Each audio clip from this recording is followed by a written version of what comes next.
Je pense que la saison risque d'être très très longue. Et salam le monde, c'est Hakim Pamsi, j'espère que vous allez bien les amis. On se retrouve évidemment pour ce débrief de Reims, Paris Saint-Germain les gars, un but partout. Ouais, bon, les gars, par où commencer? Avant vraiment de débriefer cette rencontre les gars, déjà je vais vous demander quelque chose. Likez un maximum cette vidéo s'il vous plaît, déjà vraiment pour commencer, likez un maximum. Abonnez-vous pour ceux qui viennent de tomber sur cette chaîne YouTube évidemment, où l'on parle de toute l'actualité du football, notamment du Paris Saint-Germain et aussi principalement du Maroc. Les gars, n'hésitez pas à vous abonner en activant cette fucking cloche, c'est super important. Et commentez, donnez-moi s'il vous plaît votre top et votre flop de cette rencontre, même si voilà, ça risque d'être très compliqué de trouver un top concernant le Paris Saint-Germain, mais bon, il y a de quoi faire, on va en parler dans quelques instants. Alors les gars, évidemment, pour revenir sur cette rencontre, un but partout entre le stade de Reims et le Paris Saint-Germain, oh, ça a été une purge encore les gars.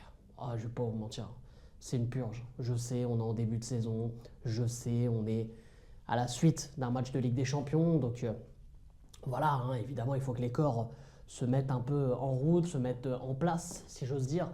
Voilà, c'est des débuts de saison. On sait que c'est toujours compliqué les matchs d'après Ligue des Champions. C'est toujours compliqué parce que tu fais une sorte de rotation, tu fais jouer les joueurs évidemment qui jouent moins, ceux qui jouent d'habitude en Ligue des Champions mais qui jouent aussi en championnat, bah, ils ont peut-être un peu les jambes un peu plus lourdes, tout ça.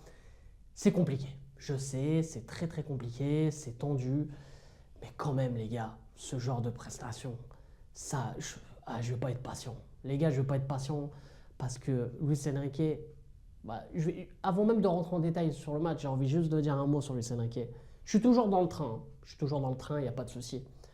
Mais les gars, ce mec était tellement sûr de lui. Ça puait limite un peu il y avait un peu d'arrogance hein, quand il disait que comment vous voulez que j'améliore cet effectif? Comment vous voulez que je fasse mieux? Qui vous voulez que je ramène?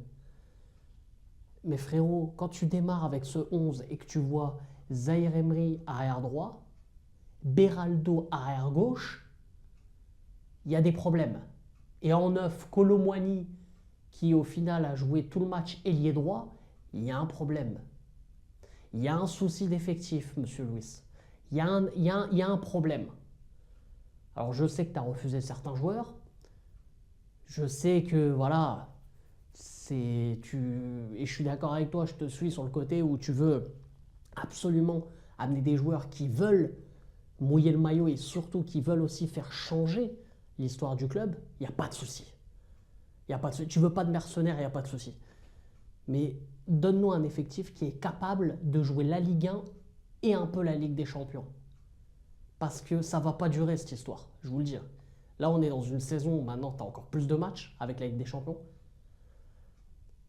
La Ligue 1, la Coupe de France qui va rentrer aussi. Encore heureux qu'il n'y a plus la Coupe de la Ligue. Bah, les gars, ça va être très compliqué. Donc évidemment, on va parler de ce match. J'ai commencé par juste le 11. Le 11, voilà, quand tu vois ce 11, tu t'attends pas à du grand spectacle. Et on n'a rien eu. Alors oui, on a beau avoir 80-90% de possession de balle. Mais ça me fait penser à l'Espagne de la Coupe du Monde 2022, même l'Espagne de l'Euro 2021. Voilà, c'est beau, ça joue bien, tout ça. Mais il n'y a pas de concrétisation. Il n'y a pas de magie dans la dernière passe. Il n'y a pas un peu de folie dans les 20-25 derniers mètres. On n'a rien eu. Je vais parler d'abord collectivement. On n'a rien eu. Et l'animation offensive, elle est inexistante. Je ne comprends pas ce délire de première ligne de 3, les 3 défenseurs, comme on a eu en Ligue des Champions, avec Nuno Mendes qui s'était calé dans les 3 défenseurs. Là, cette fois-ci, c'était Beraldo, Pacho, Marquinhos. Avec en rampe de lancement, Kangin Lee, qui de temps en temps squattait un peu le côté droit. Après, c'était Kolo Muani, on ne comprenait pas. À gauche, Barcola qui était esselé. Barcola qui est dans un moment difficile, on va pas se mentir. Très difficile pour lui. Barcola, c'est très compliqué, les gars. Là, en ce moment. Ah là, il va traverser de mauvaises passes. Il va falloir le soutenir et évidemment en espérant que ça ne dure pas. Mais là, c'est un peu compliqué pour lui. Il a gagné très peu de duels offensifs. Alors, ce qui est bien, c'est qu'il n'était pas dans une frustration parce que quand il perdait le ballon, il défendait. Il avait une très très bonne transition défensive. Ça, je peux pas lui reprocher, tant mieux. Mais Mais voilà, en fait, on n'avait rien, on n'avait pas de créativité. En première mi-temps, Vitinha, João Neves, c'était un peu compliqué, je trouvais, parce qu'il y avait l'impact des Rémois et le pressing du Stade de Reims qui était de trop, en fait, pour le Paris Saint-Germain. Et ça, moi, ça m'a étonné, hein. Ça m'a étonné de voir le Paris Saint-Germain dépasser dans les duels comme ça. Je me suis dit, bon, à un moment donné, ils vont répondre. Alors, on a dû attendre, les gars. Et puis, je suis désolé, mais j'allais dire, on va ouvrir un dossier, mais le dossier, pour moi, il ne faut même pas l'ouvrir, il est déjà clos. Beraldo, ça y est. Moi, les gars, Beraldo, ça y est, c'est terminé pour moi. Moi, ça y est. C'est bon. Non, non, les gars. C'est bon, ça va. Ça y est, on a compris. Allez, merci. Allez, c'est bon. Va au Brésil. Brésilien ou pas brésilien, m'en bat les couilles. Dégage. Non, c'est bon. Les gars, moi, vous pouvez me dire, ouais, il a un beau sourire, il fait des bonnes passes avec son pied. Je m'en fous, va faire un five. J'en ai rien à foutre. Comment il s'est fait tuer par Ito. Et on en parle de Ito, comment il a fait du haram à tous les défenseurs du Paris Saint-Germain en première mi-temps. Heureusement qu'il s'est éteint en deuxième. Pourquoi on a eu des difficultés en première mi-temps? Vous avez vu les espaces qu'on laissait. Bon, après, c'est le jeu. T'as le ballon, voilà, tu laisses les espaces. Mais comment on se faisait bouffer? Comment on se faisait bouffer, les frères? C'était trop. Et Beraldo, mais il faut arrêter. Arrêtez ce mec. Berardo, frère. Voilà, il est. Non, Khra. Berardo, je sais pas quoi. Il est pourri. Voilà, il est pourri. Non, il faut arrêter. Il faut arrêter. Qu'il aille jouer en Espagne, à Valence, à Séville. C'est bon, il sera bon là-bas, il n'y a pas de souci. Ça sera un maestro. C'est bon, arrêtez, frère. Allez, Ito, mon gars. Ito, frère. C'était pas Ito, c'était Itu. Il a tué tous les défenseurs du Paris Saint-Germain, frère. Non, je vous jure, non. Non, là, il y avait de gros problèmes en première mi-temps, évidemment. Il y avait de très, très gros problèmes. Après la deuxième mi-temps, donc voilà, on est mené 1-0, hein. Évidemment. Voilà, on est mené 1-0 au bout de 10 minutes de jeu. Mais voilà, on a couru derrière le score, mais on n'a rien montré de spécial. Et le seul qui s'est un peu montré en première mi-temps, je dis bien, c'est Randal Kolo Muani, qui, comme j'ai dit tout à l'heure, il s'est trouvé sur le côté droit, j'ai pas compris non plus. Il était plus intéressant ailier droit qu'avant-centre. Sauf que son poste de base, c'est avant-centre. Mais ce que je remarque depuis quelques temps, c'est que personne n'a de poste. Chacun fait ce qu'il veut. Zaire Emery, qui était de base arrière droit, il se retrouvait en 6. Après, voilà, comme en Ligue des Champions, quand on évoquait Hakimi ou même Nuno Mendes. Je comprends pas ce délire-là de changer. Je sais pas ce qu'il veut révolutionner, Luis Enrique. Mais en fait, le problème de ces génies incompris, c'est qu'ils s'enferment dans des délires. Et tu as l'impression que si tu touches un peu à leur délire, ils vont dire non, non, non, mais hey, moi, je sais ce que je fais. Ben ouais, frérot, je sais pas si tu sais ce que tu fais, mais nous, on sait ce qu'on voit. Et là, moi, ça sent pas bon cette histoire. Moi, je vous le dis. Oui, on veut former un collectif. Moi, je suis d'accord avec ce truc-là. Je retourne pas ma veste. Je suis à fond sur ça. Mais là, cette manière de faire, là, ça commence à me déplaire. Parce que là, il y a plus une question d'ego qu'une question de foot. Il veut absolument prouver qu'il veut avoir raison avec cet effectif-là, tout ça, tout ça. Mais à un moment donné, il faut aussi reconnaître tes torts, monsieur Louis. Parce que là, c'est problématique. Et j'ai peur qu'on fasse une saison catastrophique, les mecs. Et j'ai pas envie qu'on soit Manchester United ou Chelsea, moi.